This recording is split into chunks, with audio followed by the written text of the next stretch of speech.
Hello, welcome in this class. मैं विगे आज आपका इस क्लास में हार्दिक स्वागत कर रहा हूँ। आज रसखान के चौथे दोहे, चौथे सवैये पर प्रकाश पड़ेगा। चौथा सवैया कान निदय अंगुरी रहिबो, जबहि मुरली धुनि मंद बजई है। पर आज हम आपके पास अपनी बात भेज रहे हैं। उम्मीद है कि इसको ध्यान से देखने के बाद आप इससे संबंधित प्रश्नों का उत्तर लिखने में सक्षम होंगे। इन उम्मीदों के साथ अपनी बात को मैं जारी रखने जा रहा हूं। गोपियां जो कृष्ण से बहुत प्रेम करती थी, वह कृष्ण की दो चीजों से बहुत प्रभावित थी। एक, उनकी मधुर मुस्कान, और दूसरी उनके मुरली की मधुर आवाज। यदि इन दो चीजों को वो देख लेती थी या सुन लेती थी, मधुर मुस्कान को देख लेती थी या बांसुरी की मधुर आवाज को सुन लेती थी, तो वे अपने को कृष्ण से मिलने से रोक नहीं पाती थी। अर्थात मैं ये कहूं कि कृष्ण की मधुर मुस्कान और मुरली की आवाज के सामने गोपियां अपने को संभाल नहीं पाती हैं।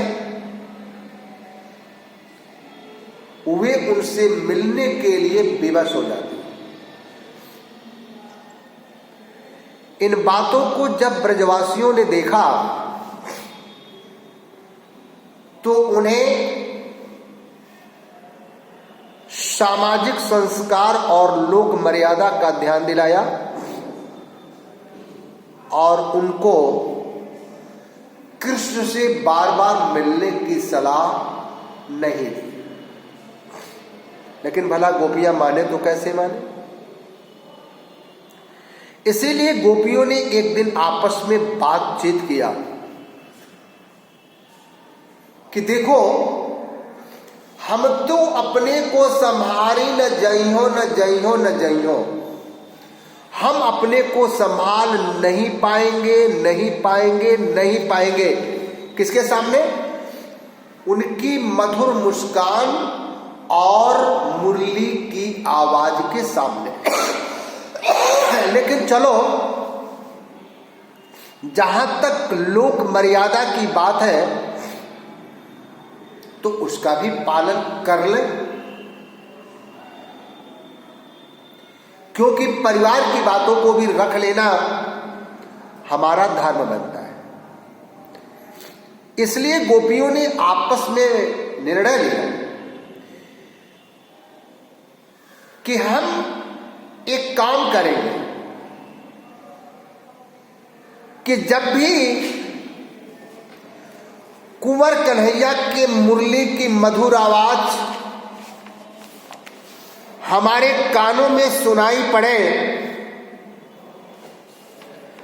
तो एक काम करना कि कानों में उंगली दे लेना ही सबसे ठीक है। यदि कानों में उंगली दे लेंगे तो वह आवाज हमारे कानों तक नहीं पहुंचेगी और हम उनसे मिलने नहीं जाएंगे। और यदि उनकी मोहिनी तान को सुनकर कोई अपने को रोक नहीं पा रहा और अटारी पर चढ़कर गोधन गीत गाते हुए उन्हें देखना चाहा, तब भी हम नहीं रोक पाएंगे। लेकिन जहां तक प्रयास रहे यही कि उनके बांसुरी की आवाज के आते ही कानों को बंद कर लेना अच्छा होगा। और ये क्रिया हमें केवल आज ही करनी है, कल से नहीं। एक दिन हम लोग पारिवारिक धर्म का भी पालन कर लें कि मौनी की उनकी मुरली की आवाज जो ही कानों में पड़े तो कानों को बंद कर ले। और तुम लोगों में से यदि कोई उनकी आवाज को सुनकर अपने को ना रोक पाए और अटारी पर चढ़कर गोधन गीत गाना चाहे, उन्हें देखना चाहे, तो हम रोक भी नहीं पाएंगे। लेकिन मैं कल सारे ब्रज के लोगों को ये बता देना चाहती हूं कि यदि तुम हमें रोकना चाहोगे तब भी रोक नहीं पाओगे। यदि उस जादूगर कुंवर कन्हैया की बांसुरी की आवाज हमारे कानों में पड़ गई और उनकी मधुर मुस्कान को हमने देख लिया, तो फिर कल इस दिल को संभाल पाना असंभव हो जाएगा। कहने का भाव यह है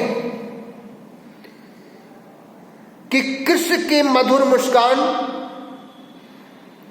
एवं उनकी बांसुरी की मधुर धुन के सामने गोपियां स्वयं को रोक नहीं पाती और इसी कारण वे स्वयं को विवश पा रही हैं। तो मेरे प्रिय छात्रों, आज की इस अंतिम कड़ी में आपने गोपियों की कृष्ण के प्रति अनन्य प्रेम का सजीव चित्रण देखा। आपको ये महसूस हुआ कि गोपियां कृष्ण से बहुत ही प्रेम करती थी। वह इतना प्रेम करती थी कि उनसे अलग नहीं रह पाती थी। वह जो ही कृष्ण को देखती थी और कृष्ण जो ही मंद मुस्कान बिखेरते थे, गोपियों का हृदय लट्टू हो जाता था और वे उनसे मिलने के लिए बेचैन हो जाते थे। और इसी का लाभ उठाकर भगवान कृष्ण जब वृंदावन पहुंचकर कदम्ब की डाल पर बैठकर मुरली की मधुर धुन बजाना प्रारंभ करते थे, तो गोपियां जिस भी दशा में रहती थी, सारे लोग लाज की मर्यादा को भूलकर घर से निकल पड़ती थी, उनसे मिलने को आतुर हो गए।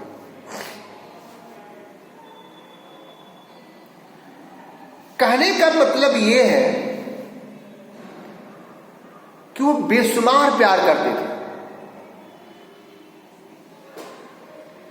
और इसी बात को दृष्टिगत रखते हुए परिवार ने उन्हें मिलने से रोकना चाहा। पारिवारिक मर्यादा के धर्म का गोपियों ने पालन भी किया। वह लोग किसी प्रकार से एक दिन अपने को रोक पाए। उसमें से भी कुछ लोग अपने को नहीं रोक पाए, इसीलिए गोपियों को आपस में कहना पड़ा कि एक तो हम लोग यदि भगवान यदि मेरे प्रियतम कृष्ण की मुरली की मधुर आवाज सुनाई पड़े तो अपने कानों को बंद कर लेना, जिससे वह आवाज कानों में न जा पड़े। और इस कारण हम लोग उनसे मिलने नहीं जा पाएंगे। फिर भी यदि तुम लोगों में से कोई उस मोहिनी तान को सुनना ही पसंद करे और अटारी पर चढ़ करके उनका दिव्य दर्शन करना चाहे और उनके बांसुरी की मधुर आवाज भी सुनना चाहे, तो हम रोक नहीं सकते। हम लोग तो किसी प्रकार से आज सामाजिक मर्यादा का ध्यान रखकर उनसे मिलने नहीं जा सकेंगे, लेकिन कल हम सब पुकार करके सारे ब्रजवासियों को बता देना चाहते हैं कि माई री वा मुख की मुस्कान संहारी न जइहो न जइहो न जइहो, कि दैयारी उस प्यारे कृष्ण के चेहरे की मधुर मुस्कान के सामने हम स्वयं को रोक पाने में विवश हैं। हम ना अपने को संभाल नहीं पाएंगे, नहीं पाएंगे, नहीं पाएंगे और उनसे मिलने के लिए जरूर चले जाएंगे। तो ये था ये चौथे सवैया का पुनर्अभ्यास, और मुझे उम्मीद है कि आप बखूबी अब इस बात को समझ चुके होंगे। इसमें क्वेश्चन ये दे रहा है कि चौथे सवैये के अनुसार गोपियां अपने आप को क्यों भी बच पाती हैं। तो आप ये जवाब लिखेगा कि गोपियां कृष्ण की मधुर मुस्कान एवं उनकी बांसुरी की धुन के सामने स्वयं को रोक नहीं पाती हैं, इसलिए वे स्वयं को विवश पाती है।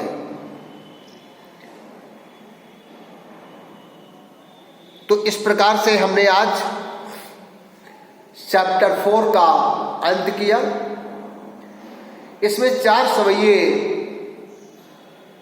अर्थात 4 कविताएं रसखान जी ने प्रस्तुत की। प्रथम के 2 सवैये में रसखान का कृष्ण के प्रति प्रेम उजागर हुआ और अंतिम 2 कविताओं में गोपियों का कृष्ण के प्रति प्रेम उजागर हुआ। संक्षिप्त भाव फिर से एक बार हम आपको बता दे रहे हैं। रसखान भगवान कृष्ण के अनन्य भक्त थे। वे अपने जीवन पर्यंत ब्रजभूमि के ही होकर रह गए। कृष्ण से अगाध प्यार करने के कारण ब्रज के वन, बाग और तालाबों में उन्हें अपने कृष्ण के रूप की झलक दिखलाई पड़ती थी। इसीलिए वे हर पल वन, बाग और तालाबों को निहारा करते थे, क्योंकि उनके रूप की झलक दिखलाई पड़ती थी। तो जब वो वन, बागों और तालाबों को देखते थे तो लगता था कि मेरे कृष्ण मेरे सामने है। ये प्रेम था। दूसरी बात, ब्रजभूमि के प्रति रसखान का प्रेम मनुष्य, पशु, पाहन और पक्षी के रूप में उजागर हुआ है। वह किसी भी रूप में ब्रज में ही पुनर्जन्म पाना चाहते हैं ताकि उन्हें अपने कृष्ण का सामीप्य मिल सके। इसका अगला प्रमुख बिंदु है कि रसखान अपने कृष्ण को पाने के लिए अपना सारा सुख त्याग देना चाहते हैं। प्रभु कृष्ण की जो भी प्रिय वस्तु थी, उन सब चीजों को पाने के लिए वो अपने सुखों को त्याग देना चाहते थे। उनकी लकड़ी और कंबल को पाने के लिए राज सुख को त्याग देना चाहते थे। नंद की गाय को चराने के लिए 8 सिद्धियां और 9 निधियों के सुखों को त्याग देना चाहते थे। और करील के कुंजों को पाने के लिए वह करोड़ों राजमहलों के सुख को त्याग देना चाहते थे। और अब आइए गोपियों का कृष्ण के प्रति प्रेम। इसमें जो तीसरी कविता थी उसमें आपको पता था कि गोपियां कृष्ण के रूप का स्वांग करना चाहती हैं। एक सखी जब स्वांग करने की बात कही तो उसने कही कि सखी, हम मोर का पंख तो सिर पर लगा लेंगे, गले में मोती की माला पहन लेंगे, पीतांबर ओढ़ लेंगे, हाथों में लाठी ले लेंगे, लेकिन एक काम नहीं करेंगे। हम कृष्ण की मुरली को अपने ओठों से नहीं लगा सकते। क्यों? क्योंकि हम उस मुरली को अपनी सौतन मानते हैं। जिस ओठों का स्पर्श हमें करना चाहिए उस ओठों का स्पर्श वह कर रही है, इसलिए हम उस मुरली को कभी भी अपने ओठों से नहीं लगा सकते। और अंत में गोपियों ने निष्कर्ष दे दिया कि सखी,